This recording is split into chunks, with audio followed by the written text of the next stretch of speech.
Hello दोस्तों IRFC ने अपने Q3 के रिजल्ट डिस्क्लोज कर दिए हैं। कंपनी की तरफ से कोई भी डिविडेंड या बोनस इशू नहीं हुआ। चलो देखते हैं सबसे पहले रेवेन्यू क्या निकल कर आता है, जो कि पिछले क्वार्टर में था 6,371 करोड़, पिछले साल था 6,763 करोड़, अब हुआ है 6,661 करोड़।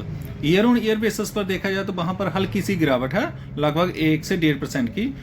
तो क्वार्टर वाइज देखा जाए तो उसमें 5% की तेजी है। तो जो मार्केट का एस्टिमेट था रेवेन्यू लेकर वो था 6,500 करोड़ का, तो मार्केट के एस्टिमेट से इन लाइन ही रेवेन्यू देखने को मिला। फिर देख लेते हैं कंपनी के नेट इंटरेस्ट इनकम, जो कि पिछले क्वार्टर में था 2,829 करोड़, पिछले साल था 2,010 करोड़, अब हुआ है 2,311 crore.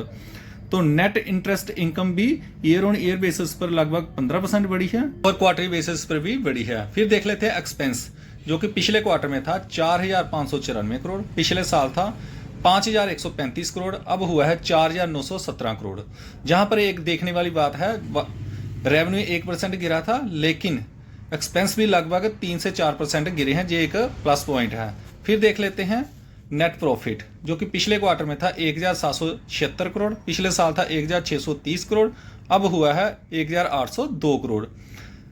Year on year basis पर देखा जाए तो वहां पर लगभग 10% की तेजी है। क्वार्टर वाइज देखा जाए तो वहां पर फ्लैट ही मानकर चलिए, 1 से 1.5% की तेजी है। तो जो मार्केट का एस्टिमेट था प्रॉफिट को लेकर वो था 1,800 करोड़ का, तो मार्केट के इन लाइन ही देखने को मिला है, फ्लैट ही मानकर चलिए आप।